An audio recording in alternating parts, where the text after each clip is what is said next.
Pacho ye nana Otumfuo osei tutu a otoso mienu sane odi kan no ye wo no afi 1950 na ye 60 May chese bosom ye toso enum no da etoso ensia May ye bosom a etawo asofo ankase wo mu pa May ye bosom ye tawo asofo ankase wo mu tina kwese oye sofo pone sa chirose mu no ahemfo no no musan ye asofo ankase now papa yi ade baako a odanso ewo ahemfo nyina mu no ene ne fitiase ene se ne wofa na ote asante akonwa so eye nana prempe the second ehun se bibi wa akwala ni mu a enti achase de bi obaba bedi akonwa enti ne nana ye ne se wan mayan tete ne wo kumase oji ni free na wofo ensem ena ode ne ma se hwiman hene se wi oso man hene na edu hene se onfa ne se ne ba ne bibia na show na ndo bia wo no 1950 so it means say 50s 60s 70s so say hwi wono Ghana ni bia ni se samre no maka akwan yenye no bia ni se electricity na anu ya na western region omunya bebre na enye kura ehwo na yetete no enti sa entitiye no a ekọ nemu no na nana prempe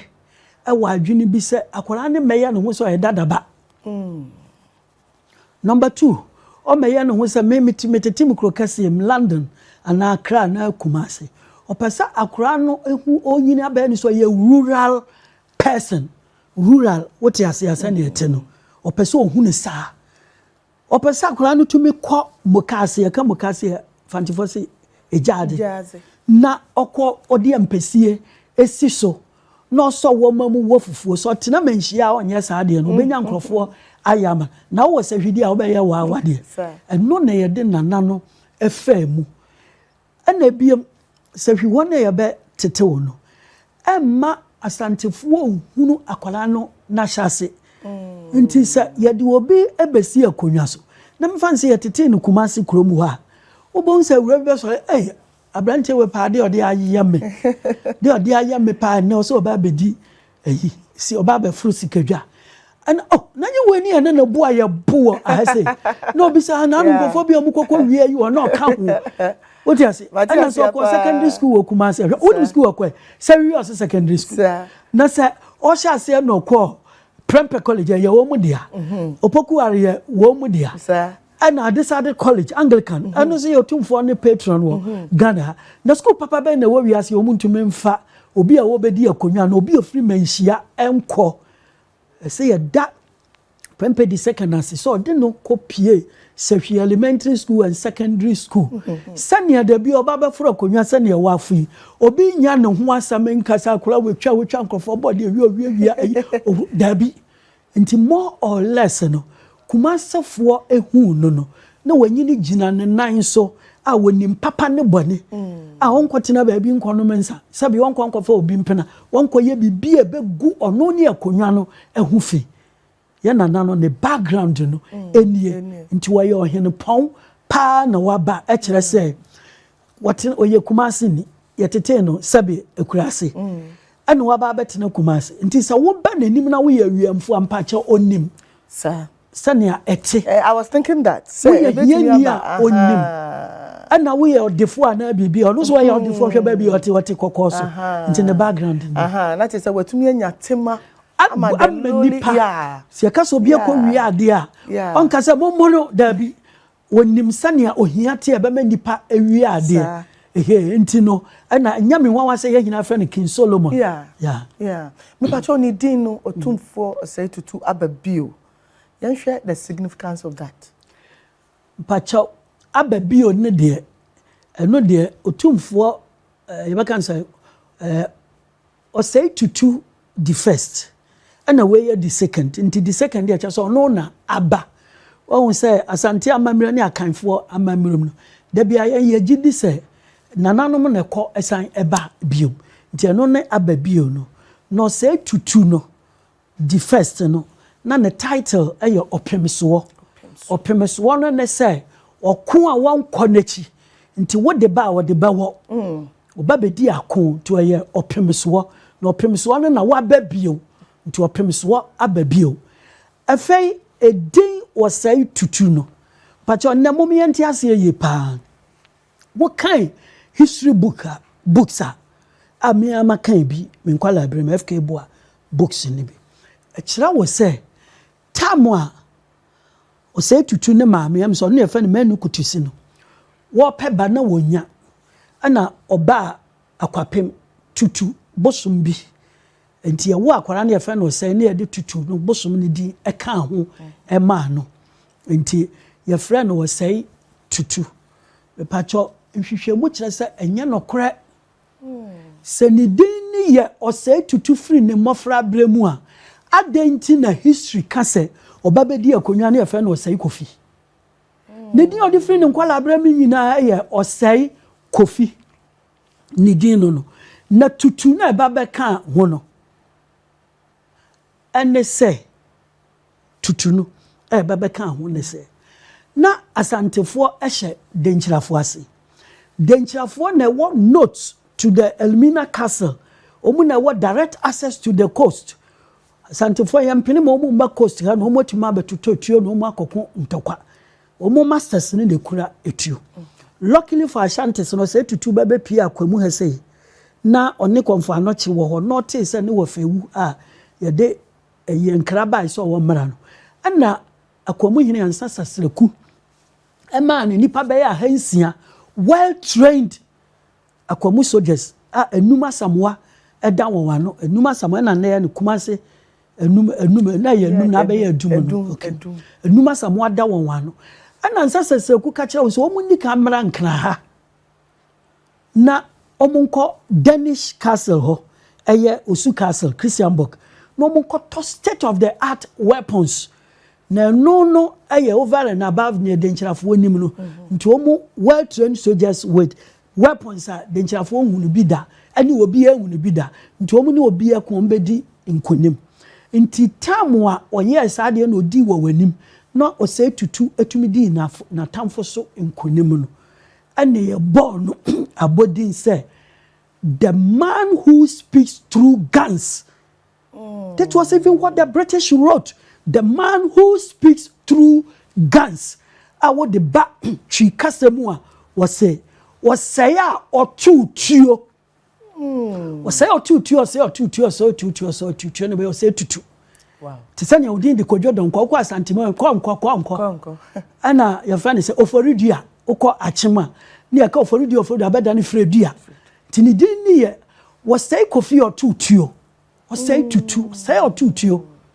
Ni din no nti abakwa semmo no edin ada na nano so no eno no na ebiem ene say nkofo bebre enim primary school ni akira yen so say tutu died while crossing the river pra omuni achimfo and obi emfensi na luckily asantifo so mfa won bibia ensi no kura ba ku a ewom aye nyina enim sa asante ahemfo mienu ena omo yira awokum etore wo ekum baako nitina sa bedru fie mpache o say tutu die no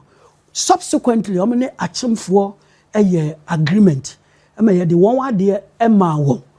nti so bia obekasa bia no omfa nso so say babia nana no ko bia no wanyira ye hwehwe ani hu no ema san be fie obepie fie na baako a aka a tore bia o te se binum keke kampache enye samre ene ye kan ekon ho nsam tete won na ekon ewo ho enna no yesua de koye nimdie kase na won nkabom nti megidi se enche babi obiri ye boa ne de na kopie bia besan aba no man no tumi aye baako na won tena babi nka se ene ye na etwa nzema akotoko hiniti ye na ekuma ahanta ye na etwa dagomba mpacha emoa o man no Ghana yo man baako ye hina ye nipa baako medase. All right. No krese na Otumfuo ben osajefo Dr. Kwame Nkrumah kakra. Mpacha oben ni ye pa. Okay. Niema ne ben no. Obi memisa make obi baka sa adenti no bi e wo 1950. Na Kwame Nkrumah obeji independence 1957. near 266 akora no den ben na kura pa e wo mu ne say Kwame Nkrumah be leader of government businesses 1951 until from 51 not na konwa so to 66 ye de etu no na one of the advisors of Kwame Nkrumah no ono ni sahwi oso man hene na edu hene na saa ohene na otumfuo we no ete ne nkyɛn belma kwakudua na ɔte ne nkyɛn na otukwan bia on se na ogurumu ne madabi wa ba bedi akonwa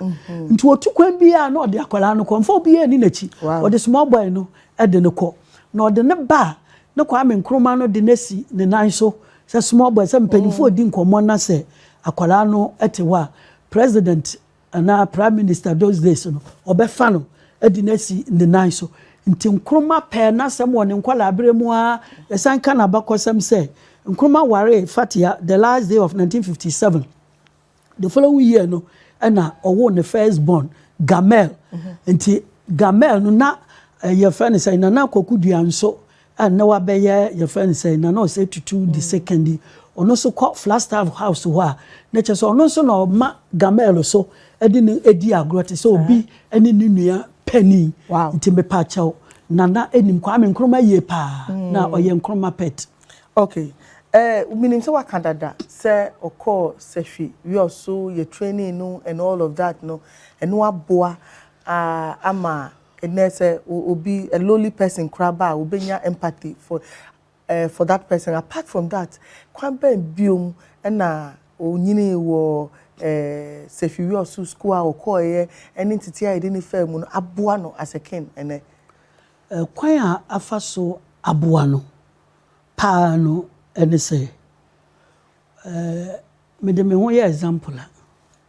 me call boys school throughout my life and sana me copy university and I minimum so call girls school because law faculty no nana law no universities bi aye bi na kanene de amesrew class we nipa 60 pena wo ho nti obi anim ne yanko obon se man we free girls schools ban Wesley girls Aburi girls only child even ombo mu tie ni mo kakra bi omo live very bad so mba mingle with boys boys no so e call boys schools no infant prima this other one ne yanso ye de St John's Kumasi High prempem obon so yanso ye ba ye gu akire ho pa ye mpese ye bebe ma no na mo mema no e call miss school and mema man e call miss school no already that day no omura no manya namfo omo mingle with obia enti wo beka sanana prempe the second no sabi obi a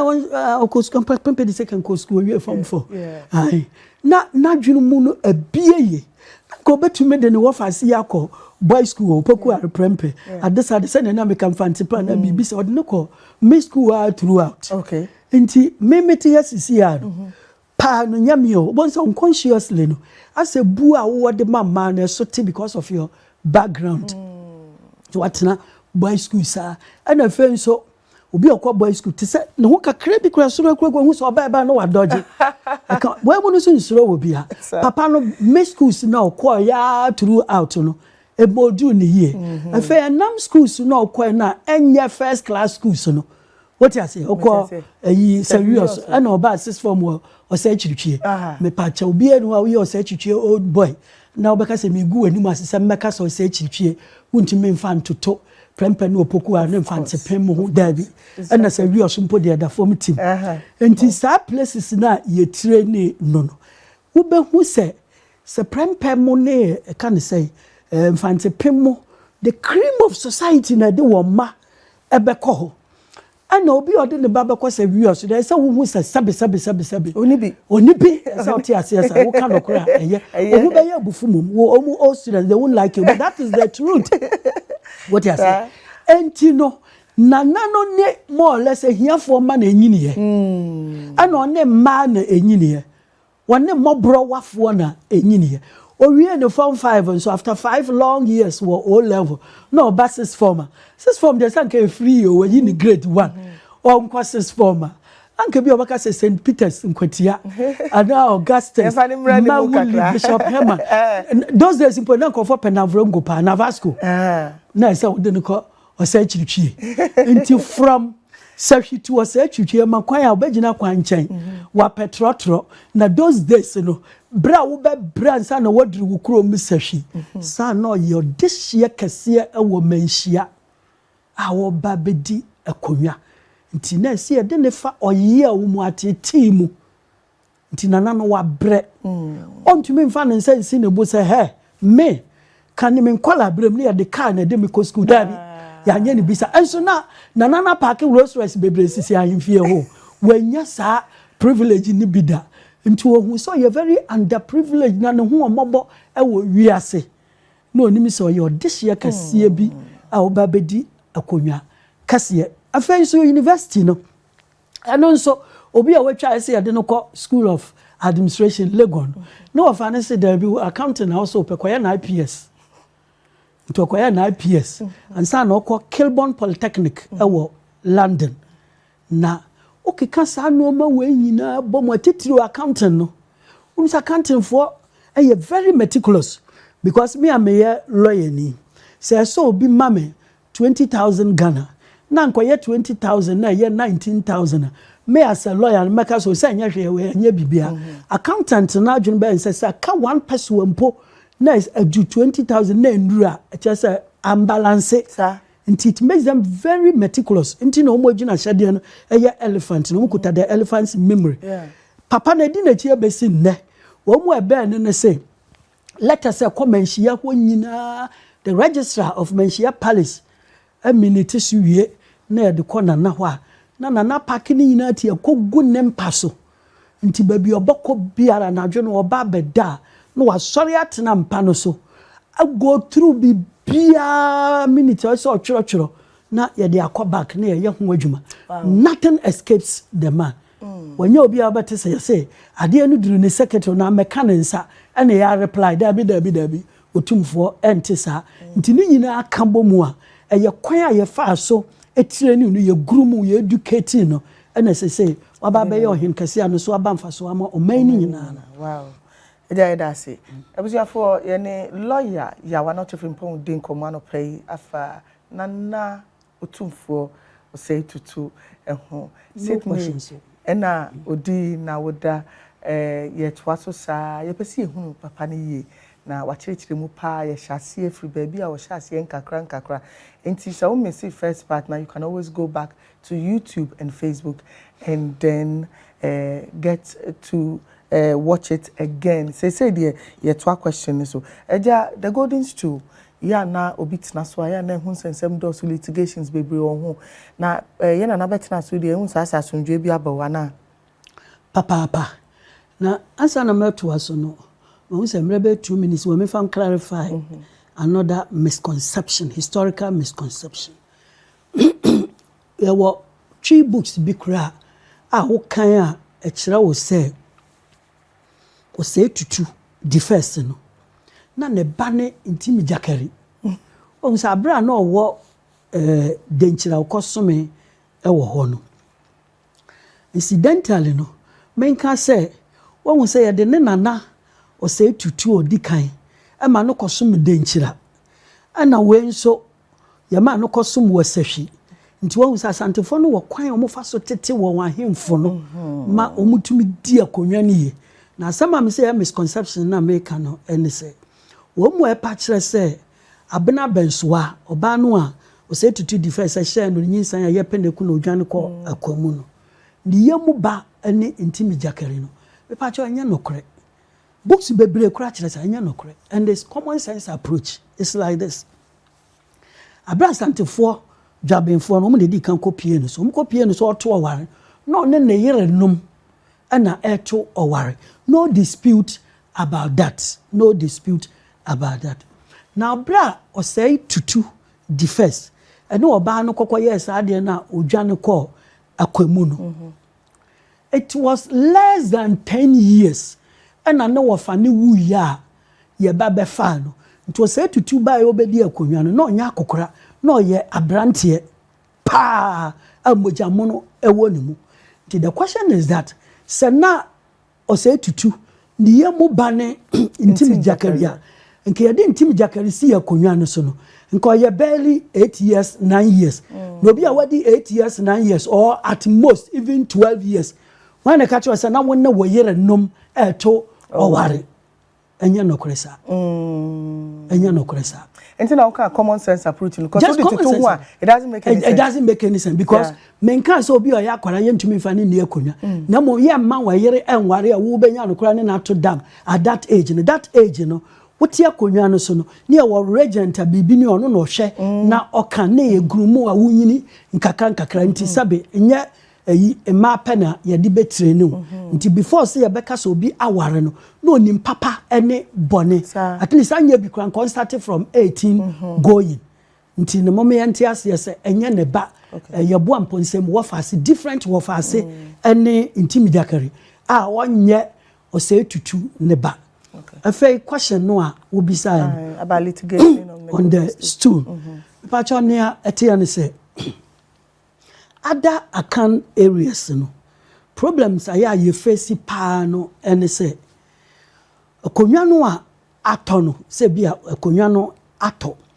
a ohene ete sorry ye ba be yi obi de na tena akonwa so wo be hu se da bia no e rotate bia ye say efie mienu ana miensa baby kura what say mampodie ye be enan na ye say rotate e wo wonso etumi de manso ba de bia because rotation we say yan na aduru yen so wo be hwe hono na bia obi anso ni wa efata so tumi dia na omu ni be ma ba ne say ye say omu ni be ma bia nti ye botela na ye de akwa ye de kwawie na ono di wia sanka eye sababi omu anya be ma ni na san eba first one no because there be middle one no ya ni enim ne say there be a third one ni dia ebeba first na san start nti se ebo wotra ye de emfa ho omu so se there be ye de na third ni di ye no nti no na third fo na san ba be ka say ne ye di ye na ye we mu de na ye di ma ho nti afa pa na abeduru ye so wow na a demand so bebrede aba. In the case of Sikejano, me pacho enye tene de gomba for ka say andani gate you gate that abudu any bibi afeni gate and at sa council say ka say this family and this house we mo muni house bia the same blood moja ba ko pe and enemu aba beduru baby adu nti na anya nwanwa say Kofi Kakari ye tu na de so 1874 ye de ono an chiriba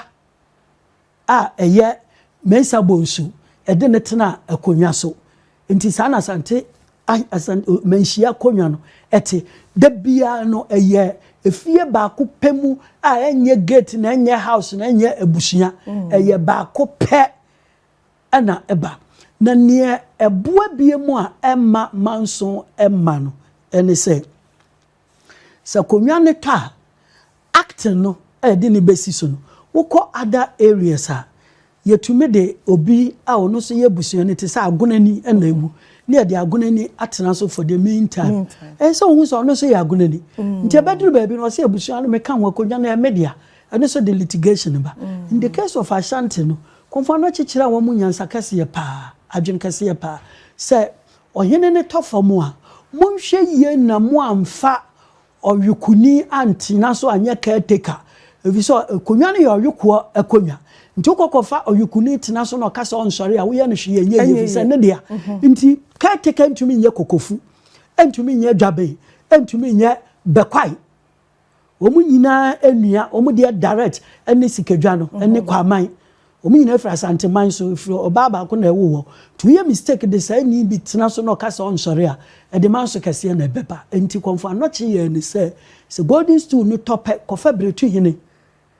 bretu PS ene mampon hene modene ba betena so onime say akonwa ne nye bretu of wodea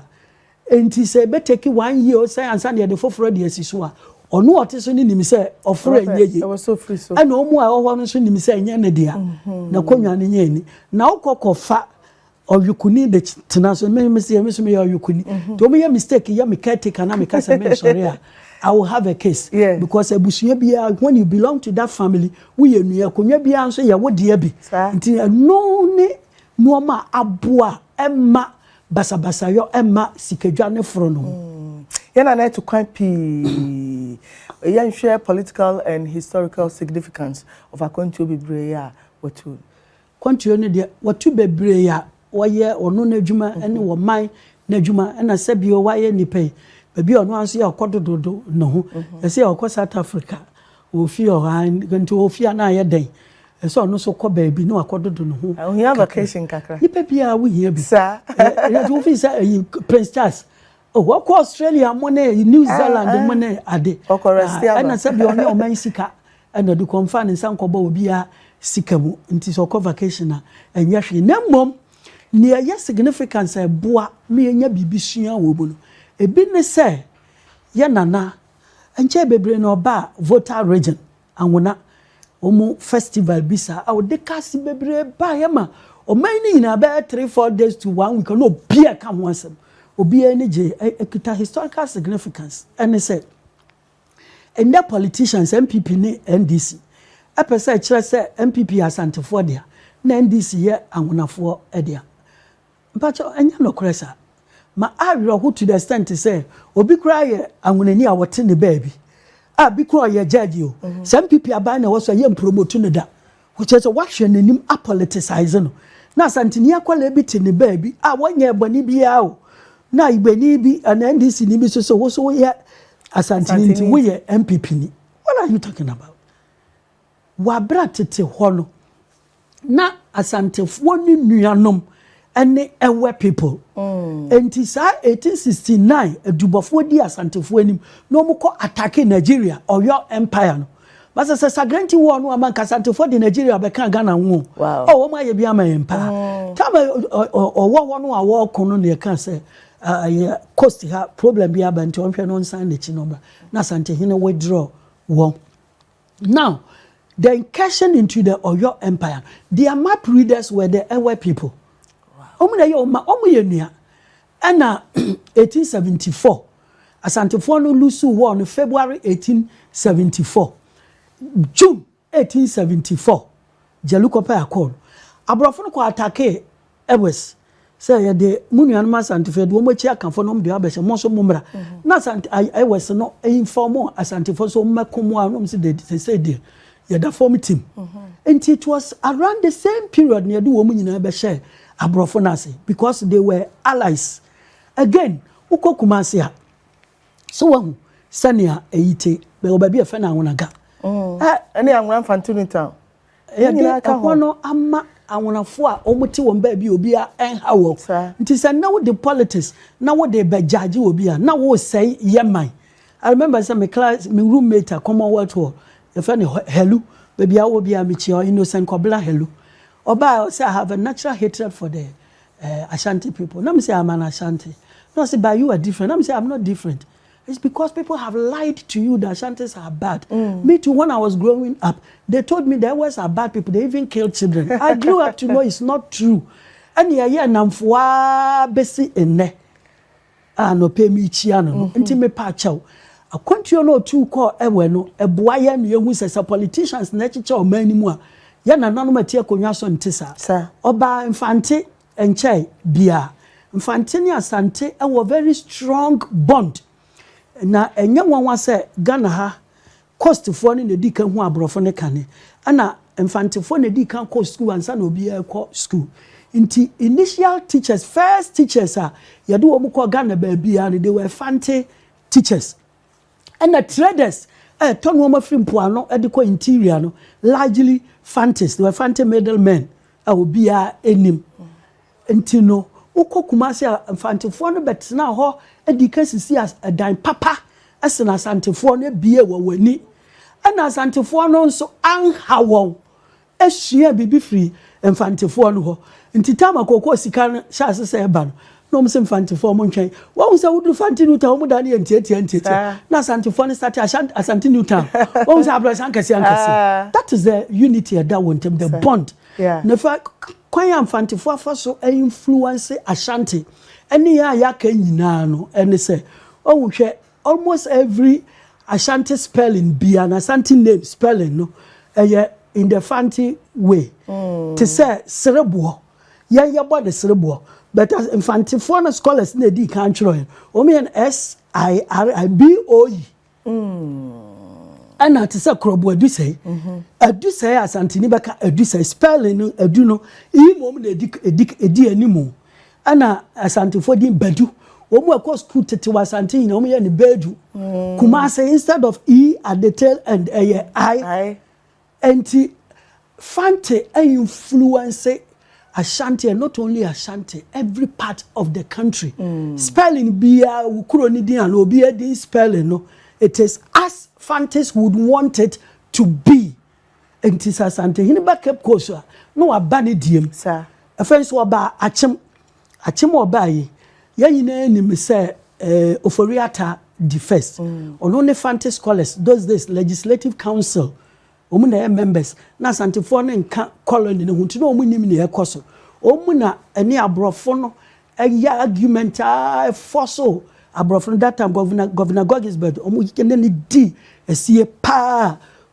can say oforiate defense na no di animu di akote ne wom say yemfa prempe defense ye de ne kwasi shell no yensan fa na mra ne yemfa na konwa ema no abrofo ne gitum ebiam so maka say o say tutu no oyira aye no Achimfo hwehwe ne maayen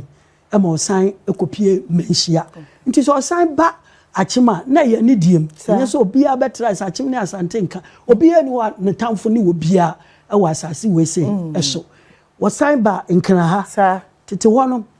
na adwadie nti na asantefo wo ambassadors mu ambassador ye de ne ba Osu because of the Osu Castle Christianburg ambassador or Jamestown because of James Fort an ambassador Dutch for the abakuni dance and English for the James Fort na Dutch for the Osha Fort asante for no ambassadors to them omu negotiate trade nkranfo no eboa wo mo di wo mu dwa ye ma wo warehouses and nkranfo no hwe so ma wo eduru ho no mo abefa wo no ma ekọ nti enye wanwa se asante din bebre ebepie ewo mpoano a unse nkranfo bi de ankra ya ankra ye se papa bi dwadini bi afa ne twumasi na twumasi no wo ha no abepia so tam du si na okwa awon kraw ne wasayira okwa twumasi a wokwa awon kraw wono wasa aba no na din ba twumasi ankra ankrafo ye ankra ye din kase pa among the ga people twi din bebra ni kwadwo ababio ni na ye twi din e kire se ye nyina ye nipa baako na kwantue kase primus pano ene ne ehya wo man ni nyina animonyam unsa kwantue we na keka yen ebom na ne ehya wo man ni animonyam no eno ne nia enche ye bia Queen Elizabeth da ne benkum so ne de Charles ba besi akonwa so bibi memu nyinara hwe is the Sultan of a male of Sokoto and the Sultan of Kando ne wan mu ye twa wo bia ejaye ene yesi nipa yesi ye de ne ban no ne asante hene you twa photo Prince Charles gina wiem na asante hene chinye esi no so we ye animunyam shekase ema oman Ghana because me reading Nigerian newspapers ni bi na omudi wo wa hemfo natem se mo sore amoso mo ye obi mo nkwa hwese Ghana oman ketewa no wo mo hene ne ye invite no a chinye esi ne so e wo Buckingham it was all over social media she will be and we a king of the Zulu dia ben yo ye de ani beat na ni pan what gold na gold aya ne homa mo mo ahemfo dress ya aboa nwoma bi na de ko South Africa wo de ho betoto asante hina na wo hina wo akamemu a wo Ghana dabi nti we ni ade am fi say bo o mani nyina abaso yes yan hwe achievements bia em say Ghana for we free a be kaka yen kakra na betina na de na achievement me ni so bia wire ebefi because time am be ya me ne me junior wo office wo make ho asem chance ade a me be yeni no ka chem se lawyer hwe yie na wo wire emfi se wo be ka se Otumfuo education fund na odi esi wono nipa go through more than 100,000 na wo apply se wo din de amega blay ni okan ya fane se amadu emfa wo ho o qualify de bema nye asantefo nko ade na nano e de ma wo mu eni bie ofi se wo hia emmoa Ghana for your time bia de kan wo say brilliant but needy student no de ma won nti wo mu anya bi no obi enu obetuma gina baabi na waka se papa no baaye no oye nipa mu gigimu ade masantefo nko debi if so ye nyina ye nana eno no nti eno se ye bɔ na baso owo health fund nso ewo ho awonidie enu no di gina so hwɛ se oka kira santefo nyina ne Ghana ma nyina se wo a wo benya bi no wahwa Anokye teaching hospital nya abanye na den se na otumi raise funds ede meanwhile say obi yare na okọ hwa mese oye misa obabi awufie o sanity say oye broni say oye konkomani say oye ahantani bacha otumi ko wura obi ntia say yebo nana no abaso say waye bi eno echi obi enim say oye asomdwe hene hwe ntokwa bi esi yendi abudu ene andani ntam no nanai aided by a friend is a gonja hene omutumi esiesie ntokwa no kama ma asomdwe aba ho ana ayi die bako crisis eno so wona nani fia wo siesie but you become a consultant too. Yes. And congratulations. We heard that a couple of weeks back. And your friend say nana no hwe se Ghana memu ha asomdwe bebre ebeba. Na de ba kubu ha nkofo bebre enti ase. Hwe unza national chief imam no owo ho. The singular presence no eno na ma sabio nkramofo bi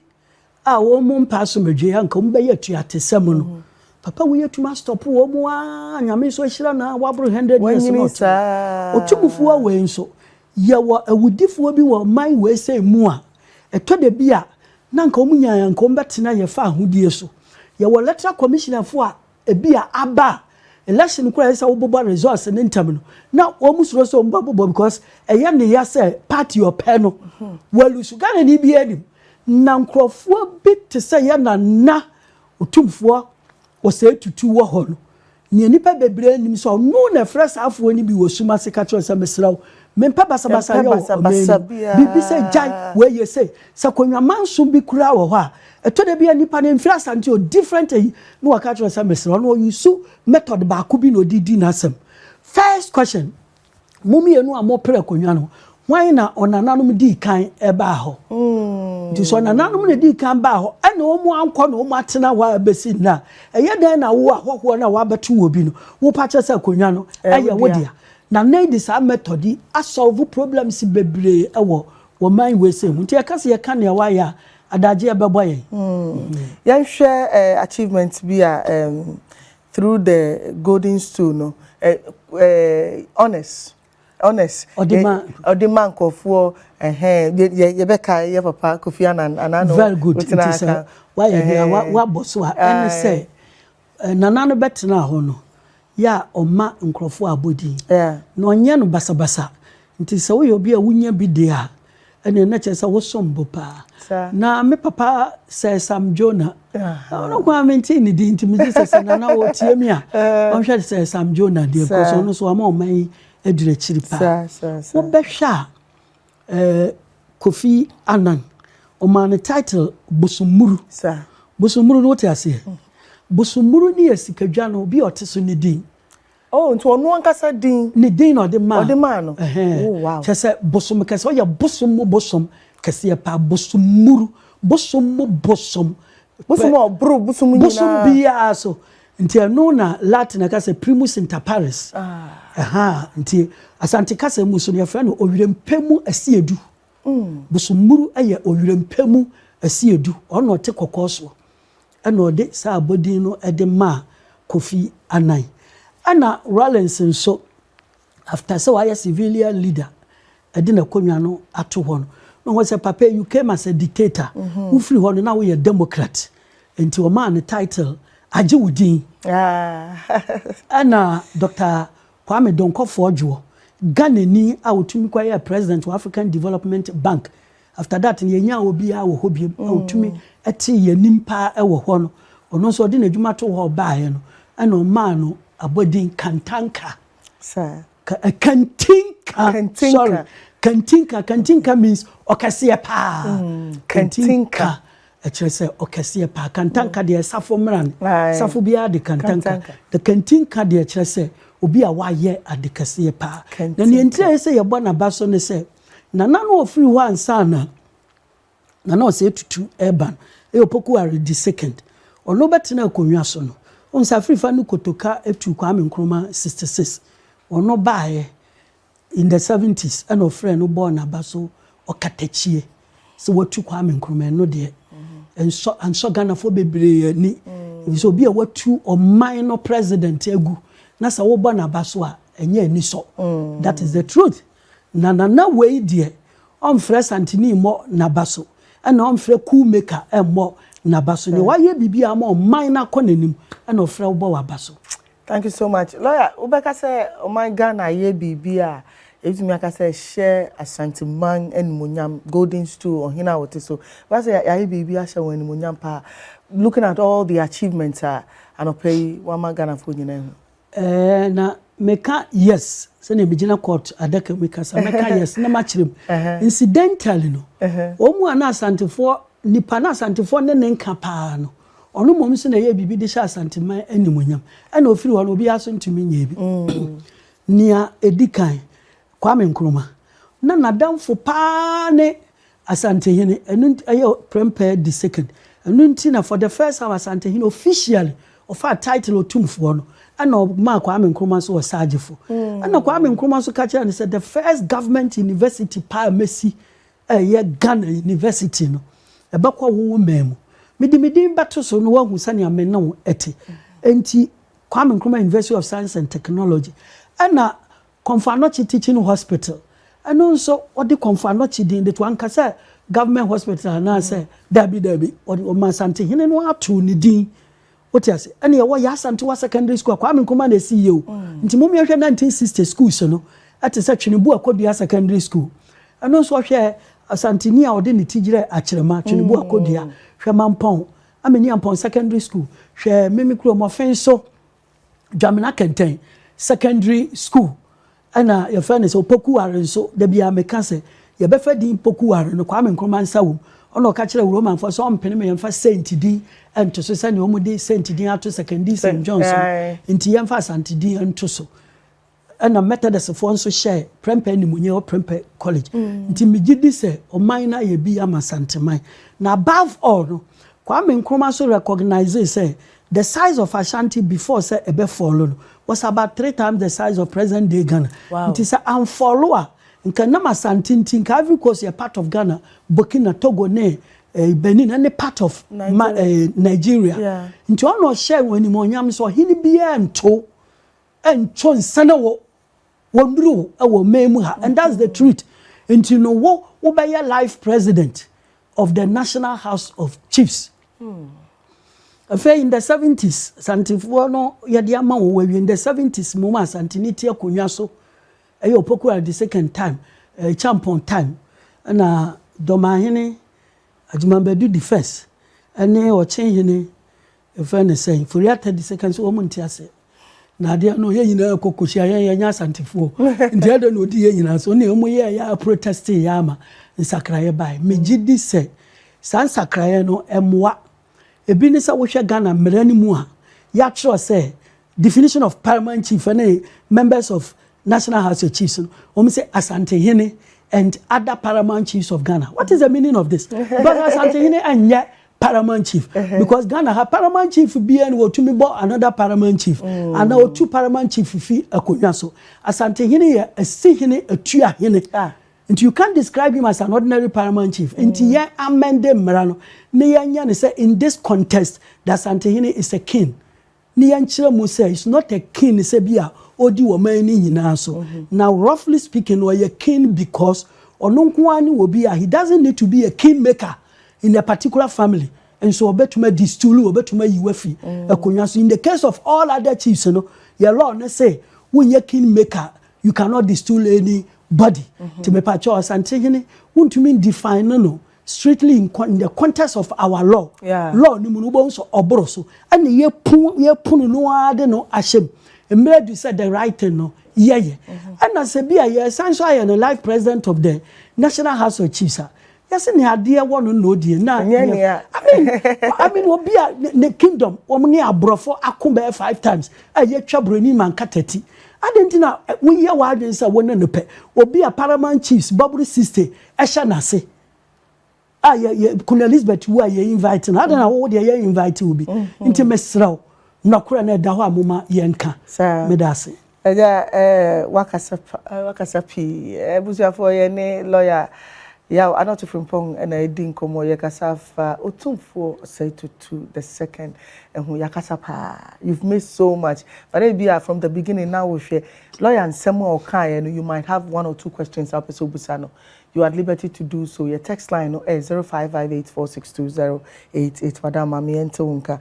And then I will share Nimusen and Abeya. Nanani ono so you so yema asante man ene Ghana me nyina ene se. Wuduru aduma your street be Harper Street, Maxwell Street, Jackson Park. Pacho where abrofo amrado ombedi yesu wiawia ye japade. Na mom kofo ye bi ma asanteman. Ate se bafo se yakoto. Yansesa din ni bi mfa ni din ento so. Krobo du sei. Yansesa din ni fa ni din ento so. Bi yi dwira. Sabi yi dwira no. Ono ne first CPP chairman Ashanti region ono no tumi di Asante man ni CPP ekabo mu makwa amenkroma kan say obeye no vice president of Ghana na your friend say eye bedema ni botuo anye antumi say we newcomer na nkroma so bufu ya one creative position for vice presidency sa dwira no no so ne ye ne first CMB chief executive no ma Asante manya scholarship bebre koko marketing board scholarship sa dwira no emra so say sa afwe ye kai won na monument biye fata won street biye fata won ye de ema won e wa Asante memu. Wow.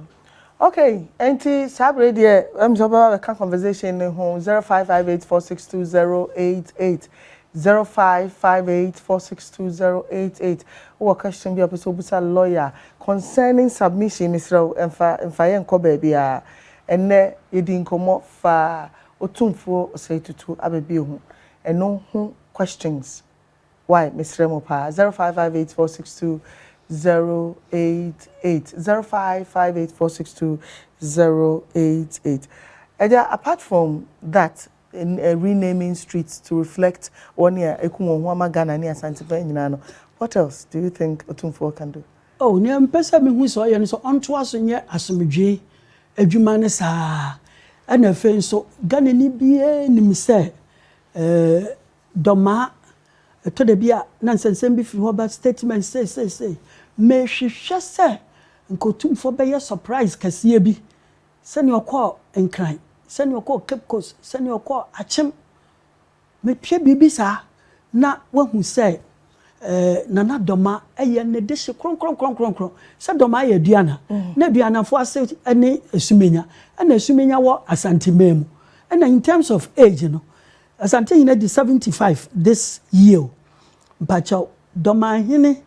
na my classmate we invest on 60 years when you be at most be 55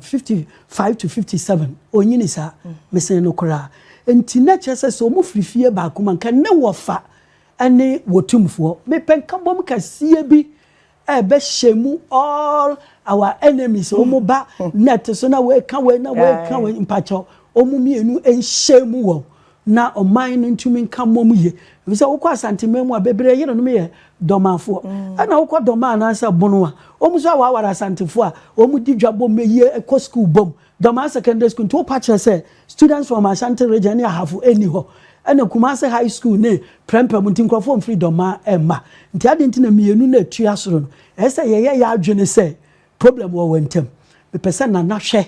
na afi we say before December no or surprise or many in a positive way. And very big pa. Mr. Remo, don't call my personal line. Those of you are money me personal line, I cannot answer. Our main line is 0558462088. Or Asembu Sebi Wajinchirebia lawyer Yekrado on this particular topic. Yana lawyer mpese nia Nya Nkwa wasem no be kwa faba debi yempenisa. Enti why submissions concerning Otumfuo Osei-Tutu abebio eno ho enkomo na yenie Mr. se wo frɛ na line na jamo a wadama koso afrɛ sometimes obia pese wo frɛ nti obehu na aye ni aye wa wo hwɛ wo Facebook se wo questions bi a maye hu making kan wa ha amamo kama lawyer obi say obo abaso onyankopon onkoso na onhyira wo pa